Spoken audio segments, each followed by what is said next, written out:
What's up with you? I'm just happy to be here. Happy to be in Hamilton, Ohio. Yeah, and so now talk about your channel. What is it? It's Memmo. It's Smart Moves Fitness. Okay. Yeah, it's a lot of fitness content, a lot of say losing weight, a lot of most appropriate exercises for different goals. A lot of technique, that kind of thing. A lot of frequently asked questions that I get. I kind of go over it. It's easily digestible. I mean, some videos are like 4 or 5 minutes, but most of them are like a minute. Gets to the point. So this way I do the research and kind of break it down, so this way you don't have to. Okay, now where are you from? I'm from Philadelphia. Now, where are you now? How do you? What are some of the stuff you like to do there? I mean, how is Philadelphia like? I've never been to Philadelphia. It's a huge city. A lot of really cool ethnic neighborhoods. Each neighborhood is different.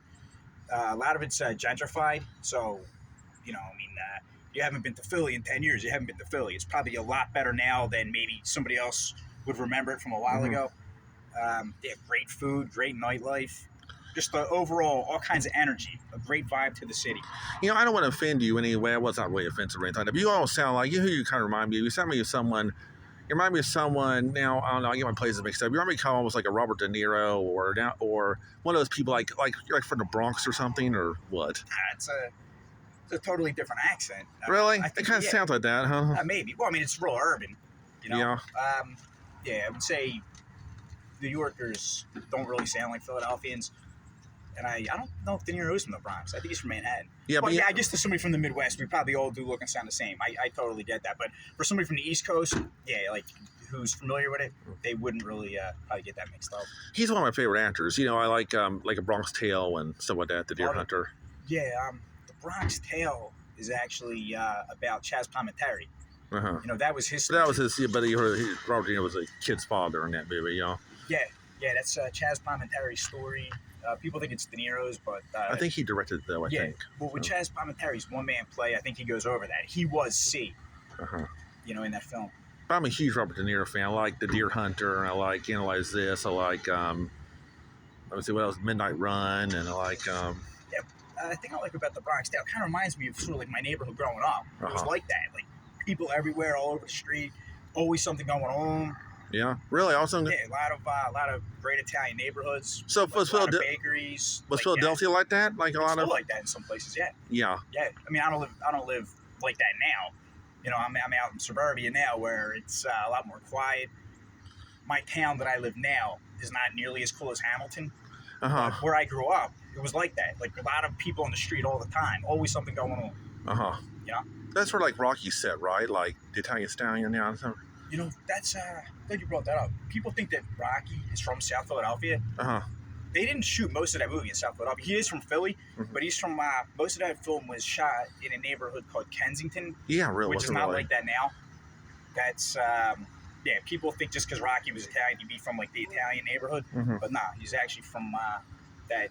Most of that film was shot in Kensington. They did run through the Italian market, and he ran up, the steps, the art museum steps. I did a video on the art museum steps. Yeah, okay, now that's where because they showed a picture. I guess he was on one of those shows. I don't know what it was. It was Jay Leno or something. Sylvester Stallone was, where they showed him how much Rocky meant to people. They had They showed him a clip of all these people running up those steps, like Rocky did. Yeah, is that in Philadelphia? That place? Yeah, that screams tourist. People running up and down the steps. I did it. Oh, you did too. I did it as a local for a video. I wanted to talk about uphill training. Again, you can check it out. Memmo at Smart Moves Fitness. I was illustrating incline running. How much better incline running for you, running up those 99 steps at the art museum. So you did a video that you were going to Rocky steps. Yeah, so I was showing about how when you run uphill, you burn a lot more calories. It's actually much better for your gait pattern. It's so much easier for your knees. Because you're taking smaller steps. My degree is in sports science, so that's what a lot of the channel is. It's kind of breaking down movement patterns and everything like that. But yeah, 99 steps. The incline is not great. It's not like that kind of great. But anyway, when you get to the top, you get to see the entire skyline. So as you see, I believe it's the end of Rocky V. He's looking out at the skyline. You see all the buildings and everything. So compared to the original Rocky in 1976. The tallest building we had was William Penn. It was like 548 feet. Go there now, there's probably 12 buildings that are much taller than that. Some of them are even twice the size. So again, Rocky was great. The city's much different, much better now.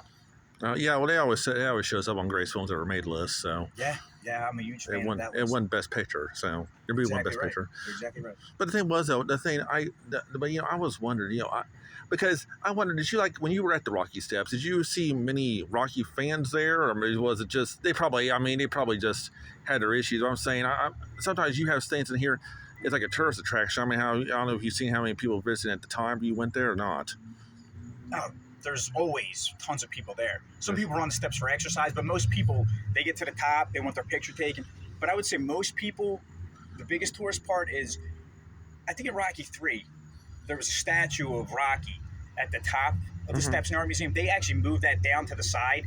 So now, you have people like flexing or something like that out right in front of the statue. That's a little bit off to the side.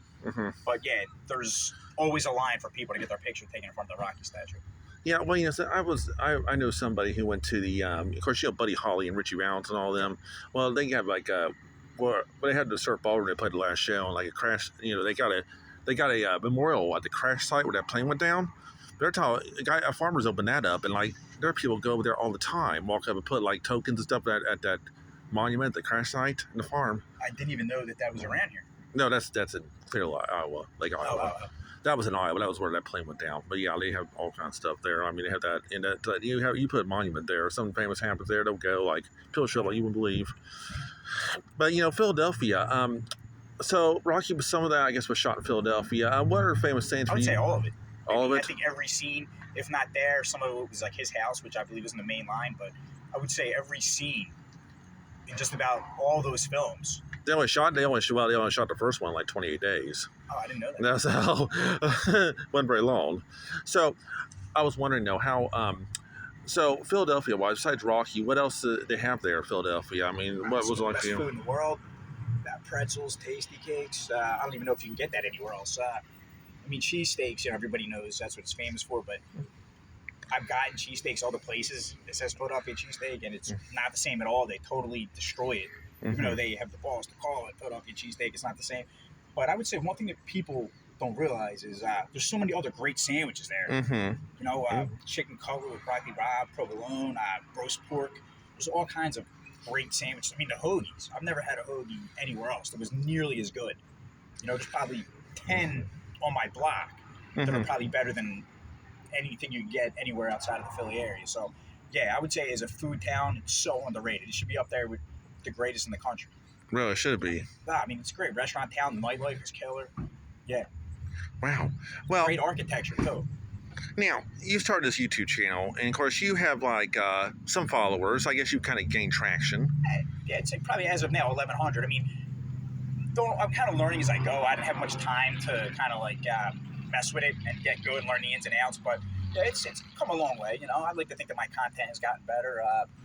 It's hard to learn because I'm not even sure exactly where to go to get good at it. I mean, it's not like there's like a help desk for it, as far as I know. So I just I follow smart people. I watch your stuff, so I'm happy to be here. I'm trying to learn from you. I'm trying to learn from other people in the fitness space. But just being so busy, I mean, I wish I had more time to dedicate to it. Well, yeah, but so you started this YouTube channel. I mean, how often have you been like out and about working out? I mean, you look pretty buff there. I mean, so you must work out a lot, I'm guessing. I would say probably 4 times a week when I can, 3-4 times a week. But the thing is with your diet, I'm slipping a little bit. It's summer, a lot of barbecues and everything. That's a lot more than I am, pal. See? Yeah, but when you diet, I mean, that's almost 24/7. Like when you're trying to look good, you got to factor in sleep. You got to factor in everything you eat, all your calories. I mean, I don't want to be like bodybuilder-esque, like 5-6%. I mean, that's a huge, like, kind of thing you got to do. That's a giant commitment, which, you know what I mean, so hard for most people to do. You still got to live your life. But, yeah, so even if you're working out, say, 3-4 hours a week, the commitment is much bigger with your diet and rest and everything like that. Wow. Yeah. So worth it, though. Absolutely worth it to look and feel good. So that's what I try to teach on the channel. Yeah, but the thing was, I was wondering, though, I mean, you do all this stuff. Now, you have young children, they're young, but, you want to introduce them to bodybuilding? Or do you think? Nah, I mean, I have 2 cousin stepson, and I don't think any of them are interested in bodybuilding. But yeah, more girls run around a lot. More men are interested in that than women are, so I don't think you're going to have... I mean, some women do bodybuilding. Oh, some do, but yeah, I'm I don't saying think my daughters have any interest in that, but they do exercise with me. In a couple videos, you can see them in the background doing squats and push-ups with me. yeah. You I know? mean, stereotype. I mean, bodybuilding is not like a stereotype, but I think more. It's bodybuilding's more of a managed thing, like sports. For sure. Yeah, but I also train athletes. Okay, not. I mean, I do a lot of like weight loss, that kind of thing too, body sculpting. But I would say I I would train them like athletes. We do like little jumps. We kind of run around a lot, like agility training. I mean, they're only 6, but they climb stuff. So anything active, and especially when you're 6, your metabolism is booming. I mean, they can eat anything they want. They're not going to get heavy. Mm-hmm. But more important, just to keep their heart strong. What you do in your youth, you're still building strength in your bones as you age. So it's good to get them introduced now. Right? Mm-hmm. Trying to teach them to eat right now, be active. I mean, my one daughter looks at calories. Again, as a 6-year-old, I don't think she should be concerned about that. But I'm just trying to teach them about vitamins and minerals. Like, this is a good choice, this is a bad choice, and it's going to be reflected in how you feel. You eat a ton of sugar, you're going to be miserable. Mm-hmm. You eat the right thing, it's going to empower you. You're going to have more energy, more clear-headed. Mm-hmm. You're going to be in a better mood. You're not going to crash. So, yeah, they're starting to make some smart choices. Well, it's like some kids just things as the kids get older, they get more and more stuff. Because I remember when I was little, my mom would have to take me to the movies a lot because she had a babysitter. And she told me to see Top Gun when I was like 5 or 6 because she wanted to see it. And she's like, and she would talk about for most of the show. I was like, she was like, you would not shut up. You like, is this over yet? Is this over yet? Is this over yet? Yeah, you probably hopped up on like the giant box of candy, right? The box at the candy, box of candy at the movie theater. Like, the little one is fun size. What is the big one? Like a piggyback ride to heaven? I mean, something like Top Gun. I didn't start getting really interested until I was like maybe 9 or 10. But I started getting some kind of interested in that movie. I was more interested in like the cartoons and the puppets and everything at 5 or 6. So anyway, what was the now when you so you've done bodybuilding. I mean, what's the toughest is there an exercise you really hate doing? I mean, there must be an exercise that really just you do it because it's good for you, but you can't stand doing it. Yeah, I mean, I haven't really done any bodybuilding competitions, but I will say that if you want like a tight, lean body, you really should sprint. Okay, You shouldn't run long distance. Steady state aerobics doesn't really burn calories. There's going to be a ton of wear and tear on your knees. Sprinting, anything high intensity is going to give you so much more bang for your buck. You're going to get your goals a lot quicker. So I do try to sprint 3-4 times a week, maybe 10 sprints. Probably like a 30-yard dash. So I finish up with that. I don't like it. I would say most people probably agree with that. Like, most people, because of the intensity is so much, would rather lift heavy weights. They'd rather do giant deadlifts. They can only do 1 or 2 times, a heavy bench 1 or 2 times. Even though that's crazy intense, they would rather do that than sprint. Sprinting will absolutely carve your body up. You ever see a sprinter's body? They're amazing. Compare that body to the body of somebody who runs a marathon. The people run a marathon, their heart's in good shape. I worry about the wear and tear on their joints, compounded step after step for mile after mile. Yeah, sprint. Okay, you'll get an amazing body. It'll sculpt your muscles. It doesn't eat into your muscles, as opposed to, say, again, running long distance where you're going to cannibalize your muscle. So sprinting is so good for so many reasons. I did a video on that. Yeah, so I was wondering, I was watching some kind of documentary where a guy, he worked so much, on he does this great diet. He worked out a lot and everything. Because he was doing a documentary about how food affects you or whatever, like your health or whatever. And he was doing all this stuff, eating all these vegetables, he's vegetarian and everything else, all this. He did this for years and years and years. And finally, they did a documentary to see how it affects your body. And he completely switched the other way, like literally overnight. Big Macs, cheeseburgers, and Doctor told him how surprised it really took on his body. But the thing was, I think when I'm not saying everyone's body is different, but I think when your body is when you perfect your body so much, I don't know if it can handle such a drastic switch. You know what I'm saying? That makes sense to you? I mean, I do watch those documentaries too, and if he was like an average person who ate, like that since he was growing up, cheeseburgers and anything else, I wonder if that impacts you more seriously if you just go switch drastically. You know what I'm saying like that? I wonder if that's actually been studied. But what I will say is that even if you could do it, like even if it didn't affect you, like even if you were like say physically able to just go from eating like total crap to eating totally clean, I don't know that that would really you would stick with it. I would try to introduce gradual changes because I've seen I've been in, like say a trainer for a long time. I've studied this stuff nonstop. Okay, I get like a lot of the certifications and everything like that, and even like the certifications will tell you that yeah, you want to introduce things slowly, you want to take things away slowly.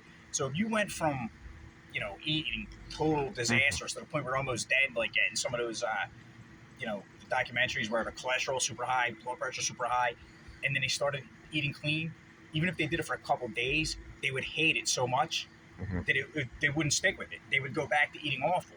So the way you would say help get a client to do that is, like, all right, maybe you're at 5,000 calories today of total junk. Let's just see what we can do about taking this out. Let's just see if we can get the soda out first. Let's see if we can minimize the drinking. Because if you do too much too quickly, from what I can tell, nobody will ever stay on board with it. You got to think long term. Maybe they'll do good for a couple of days, and then the wheels are going to fall off because they missed their pizza and total white bread and junk food. Yeah, they'll never get to their goal long term. So anyway, that's awesome. Good advice. I mean, I'm always studying. Like nonstop. Like just because, not just for myself, but I want to learn this and kind of teach people. Just because I know a lot of other people don't have the time or don't even have like the extreme interest. To kind of like learn it. I'm always doing research and looking at articles and journals of medicine. So yeah, I would rather do that myself and give it to clients as opposed to maybe they can't understand it because that's not their field or they don't really have the time. So yeah, I would somebody just rather have the benefit of like my knowledge. Yeah. So yeah, if I wasn't here right now talking to you, I'd probably be reading some kind of publication. Cool. Well, thank you. No, it's great to be here. It's great to be here in Hamilton, Ohio. This town is every bit as good as I've heard, probably better than I heard. Love the gentrification they did to it. This is not some, let's say, industrial Midwest, what they call Rust Belt town.